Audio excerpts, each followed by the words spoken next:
right, my little artists, we are going to learn how to do something like this, getting this effect with watercolor, with starting off with some basic popsicle shapes. So when you're starting with watercolor, you want to notice how my graphite, my pencil marks are extremely light.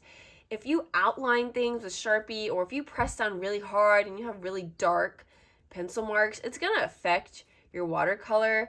The graphite actually might mix and blend with the watercolor. So we want to make sure that before you start, and this goes with anything, but specifically this project, you want to start and make sure that all your lines, although visible so you can see where the edges are, you want to make sure that they are not super duper bright.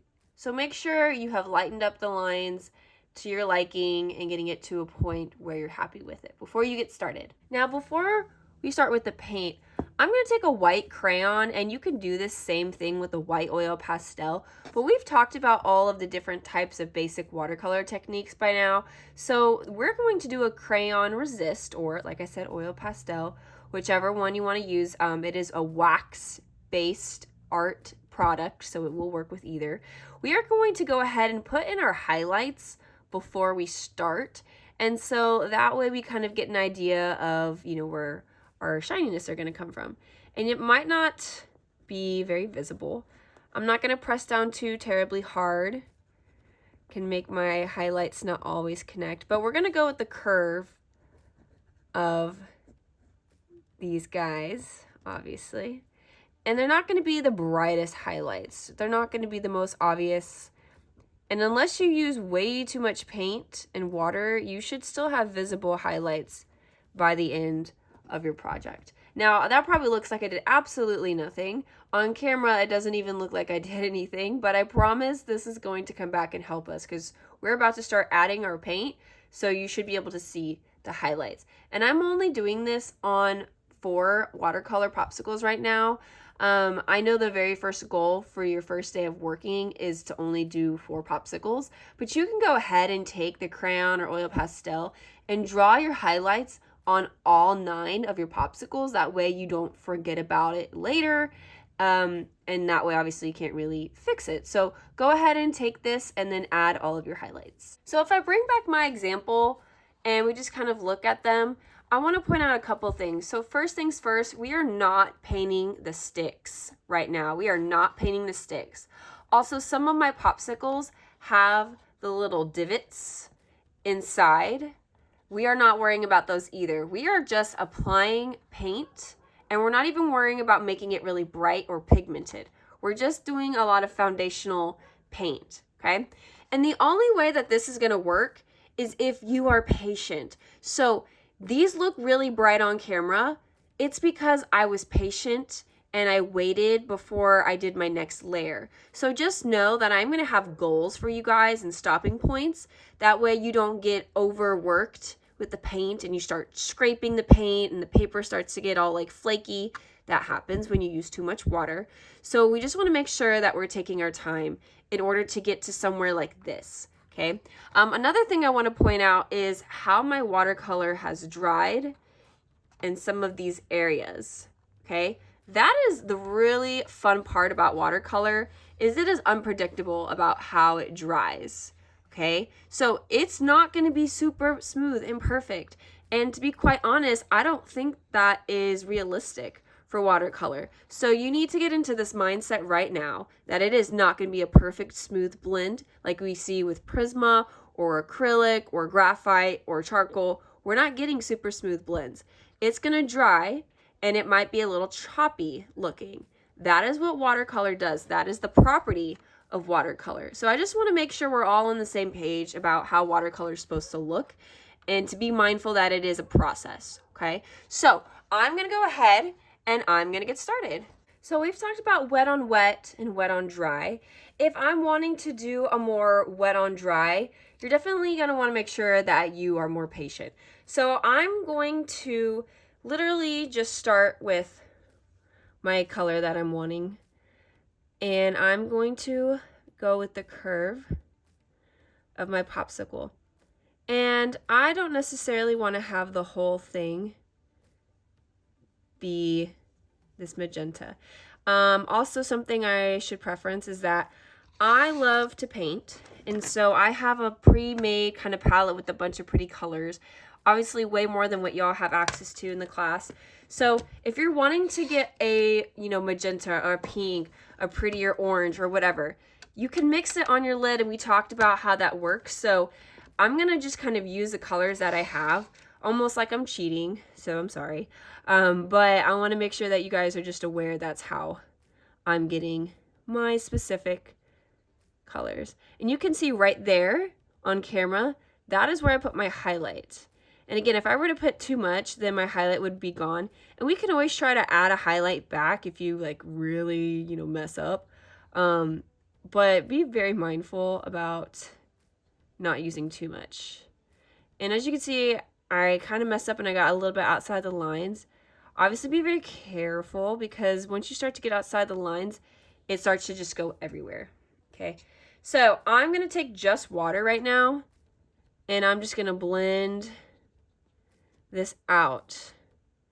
And that's all I want to do. So I just wanted to have one dark color and blend it out to a really light color. I didn't want to mix anything, didn't want to do anything fancy. And I'm going to leave it alone. I know y'all are going to be like, oh, I want it to be darker.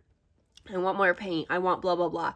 If you start going too crazy, you're going to start to tear and rip the paper. You're going to get holes in it.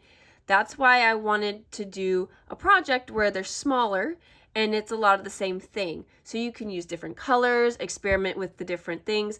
If you want to get some salt as well and do the salt technique, you are welcome to do that. Just let me know. I'm not going to have them on the table. They might just be in little cups off to the side. So just be patient, okay? Once you are done with one, move on to the others. And then by the time you're done with the last one, the first one might already be dry. So again, it's not anything that you need to rush. But I'm going to go ahead and I'm going to start, and I'm just going to use yellow for this one. And this is one where I'm going to want to mix some colors. So we're dabbing. We're not using super big strokes because then it doesn't really get us the effect that we want. Watercolor is more of a dabbing motion. And that's as much as I want. I'm going to move on to my orange, and I wiped off my brush. And I'm going to start from down here. And again, you activate your watercolor by putting it in the water first. I know that seems like a really dumb thing to say, but a lot of kids forget. Okay. And it's very important that you stay inside the lines, like I said. So be very, very careful. All right, I'm starting to get more orange, and I'm going to start having it come towards the middle where they would normally meet. So that's kind of what I would do. Now I'm just going to wipe off the brush, get all of that off, and then I'm just going to get water, literally just straight up the water, and I'm going to dab it right where the colors would meet. I'm going to get a little bit more water, not a lot, because then it starts to pool and then do some crazy things. Okay, I am just dabbing it, and that's all I want to do. I know it looks weird, but it's going to dry lighter, and it's going to dry pretty cool.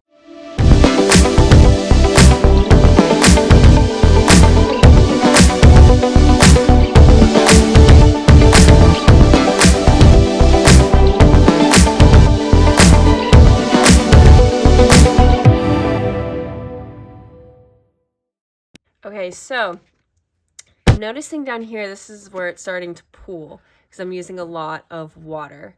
I'm going to just very carefully kind of pick it up and move it around, and notice how the orange is starting to go everywhere. But you also want to be very careful because it's going to do it to everything. So if you want it to place the watercolor down and then move it around, then I would recommend doing that. But again, be very careful about it going outside. And I know that's going to happen for some of y'all, so just be very, very careful. It is not supposed to be silly. You're not supposed to go crazy, okay?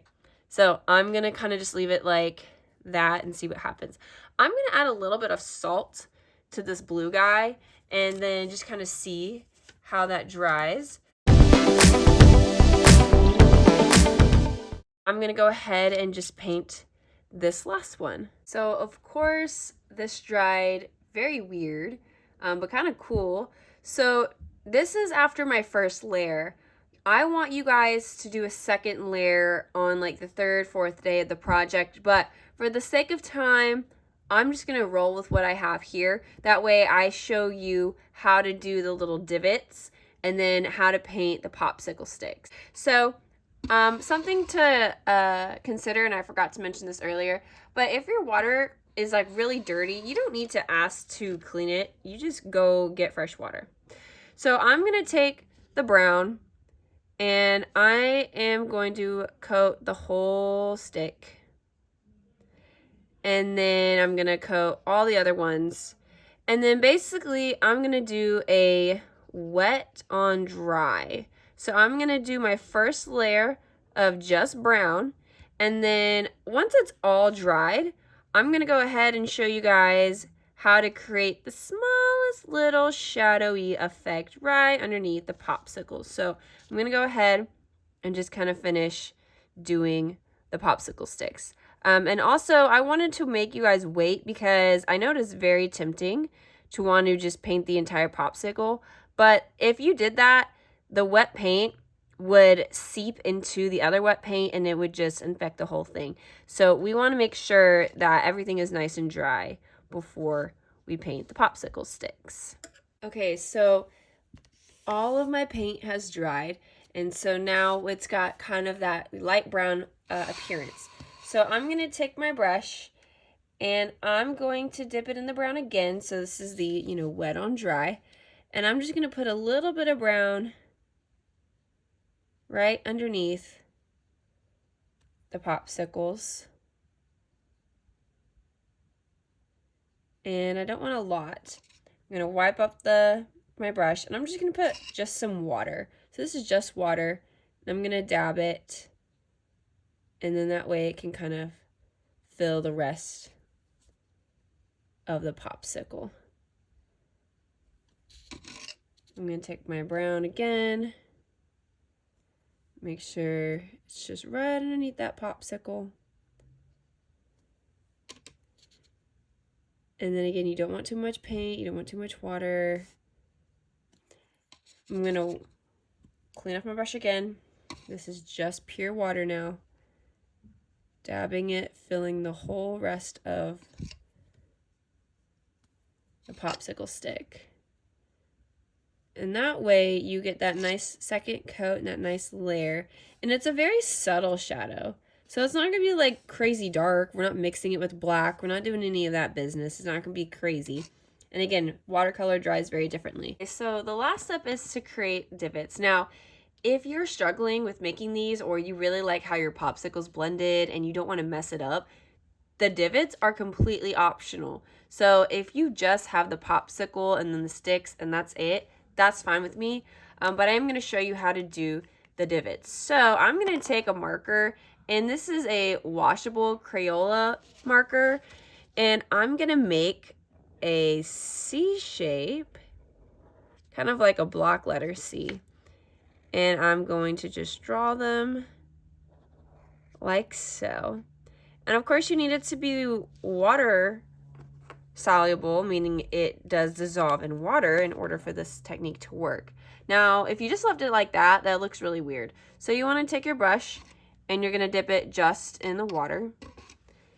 And you are going to put water right on top of the marker.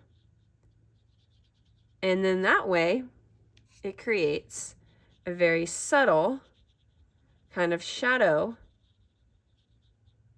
with the watercolor. So I'm going to create the divots using watercolor color pencils. So I'm going to create a C shape, like a block letter C. And I'm going to kind of add a little bit more than just drawing. So I'm going to kind of thicken up my lines a little bit. And they don't connect all the way around. You leave that kind of illusion. I'm going to kind of darken up just the left side a little bit. And that's how I'm going to do that. Then I'm going to take my brush and I'm going to dip it directly into water. And then I'm going to place it on top of the pencil. and I'm going to soften it out. And it might erase the whole thing. It just depends. That's why I try to thicken up my pencil marks. But that is a very subtle way to get some divots. So if you just want that very subtle effect, you can do it with the watercolor color pencils. And of course, if you mess up, you are welcome to try to dab it away to make it a little bit smoother. And that is how you do popsicles using watercolor and various other techniques.